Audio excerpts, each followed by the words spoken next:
Assalamualaikum warahmatullahi wabarakatuh. Perkenalkan, nama saya Alfa Jaharutun Nafisa, kelas KM 105, program studi komunikasi PJJ Universitas Siber Asia. Video ini saya buat untuk memenuhi ujian tengah semester mata kuliah pengantar komunikasi digital. Kali ini kita akan membahas 3 hal penting. Yang pertama, apa sih itu komunikasi? Yang kedua, yaitu perbedaan antara pesan verbal dan non-verbal. Dan yang terakhir, yaitu bagaimana cara berkomunikasi yang baik dan benar, terutama di PJJ ini. Yuk, langsung aja kita mulai. Kalau kita ngomongin komunikasi, sebenarnya itu adalah hal yang kita selalu lakukan sehari-hari. Sederhananya gini, komunikasi adalah proses menyampaikan pesan dari satu orang ke orang yang lain supaya sama-sama saling paham. Gampangnya gini, ketika aku memberikan chat lewat WhatsApp ke temanku, itu disebut komunikasi. Terus apalagi ya? Contohnya, dosen memberikan materi lewat LMS, itu juga disebut komunikasi. Bahkan senyum ataupun menyapa orang lain di jalan pun itu juga disebut komunikasi. Intinya, selama ada pengirim, pesan, media, penerima, itu disebut komunikasi.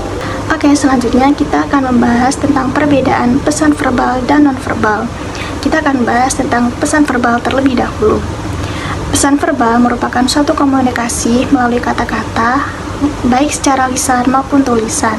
Jadi simpelnya, apabila suatu komunikasi disampaikan melalui lisan ataupun tulisan, diucapkan ataupun ditulis, berarti itu disebut komunikasi verbal. Contohnya seperti apabila kita melakukan presentasi lewat tatap muka ataupun via Zoom kepada dosen, ataupun chattingan dengan teman-teman kita, menanyakan kabar ataupun menanyakan teman kita lagi di mana. Nah, itu termasuk komunikasi verbal. Jadi yang bikin pesan verbal ini efektif yaitu intonasinya yang jelas, pilihan kata-katanya yang tepat, tidak bertele-tele, dan juga struktur kalimatnya yang jelas. Jadi suatu komunikasi yang menggunakan kata-kata itu disebut pesan verbal. Biasanya pesan verbal digunakan untuk menyampaikan informasi, menjelaskan sesuatu, ataupun memberikan instruksi. Selanjutnya yaitu penjelasan tentang pesan non-verbal. Pesan non-verbal yaitu suatu komunikasi yang disampaikan tanpa menggunakan kata-kata. Contohnya seperti gestur tangan, cara berjalan, cara berpakaian, atau bahkan pun nada suara orang itu juga termasuk pesan non-verbal.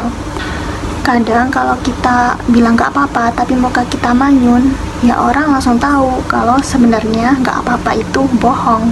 Nah, itu merupakan kekuatan dari pesan non-verbal. Selanjutnya yaitu fungsi dari pesan non-verbal. Pesan non-verbal itu sangat penting banget karena bisa melengkapi kata-kata, misalnya bilang terima kasih sambil senyum karena lebih meyakinkan. Lalu bisa menggantikan kata-kata seperti ngacungin jempol untuk bilang oke. Bisa menunjukkan emosi yang sebenarnya. Banyak orang bilang bahasa tubuh itu lebih jujur daripada ucapan. Yang terakhir yaitu bisa mengatur ritme percakapan. Ketika kita kontak mata, biasanya jadi tanda bahwa kita siap mendengarkan atau ingin ngomong. Nah, menariknya, walaupun PJJ dilakukan secara daring ataupun secara online, pesan nonverbal ini atau komunikasi nonverbal ini masih sangat berperan. Contohnya, ketika dosen menyampaikan materi dengan intonasi yang jelas dan tegas agar mahasiswanya paham akan materi yang disampaikan. Atau contoh yang lain, di saat kita mengangguk, mengerti materi yang disampaikan oleh dosen. Bahkan cara berpakaian kita di saat Zoom meeting yang menunjukkan keprofesionalan kita dalam menghadiri acara Zoom meeting tersebut. Jadi komunikasi nonverbal ini sangat berperan aktif untuk PJJ ataupun walaupun dilakukan secara daring ataupun online, karena pesan nonverbal ini dapat berperan penting untuk kelangsungan belajar agar tidak kaku dan tidak membosankan. Selanjutnya kita akan membahas tentang komunikasi yang efektif.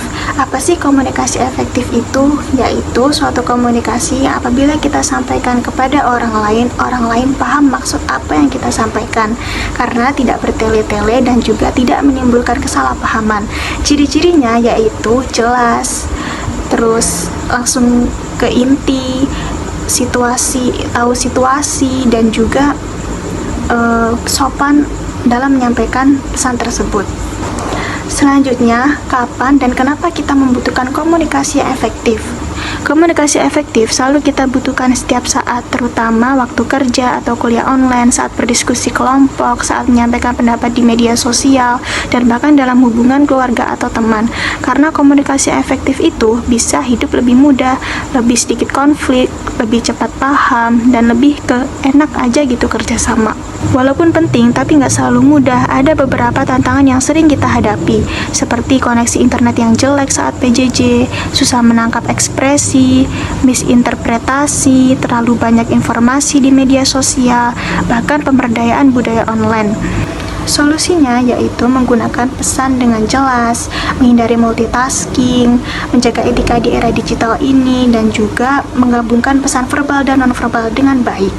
Oke, itu tadi pembahasan saya mengenai komunikasi, mulai dari penjelasan mengenai komunikasi, perbedaan komunikasi verbal maupun nonverbal, sekaligus menciptakan komunikasi efektif di era digital saat ini. Semoga bermanfaat apa yang saya sampaikan dan semoga bisa memenuhi UTS pengantar komunikasi digital. Terima kasih sudah menonton. Wassalamualaikum warahmatullahi wabarakatuh.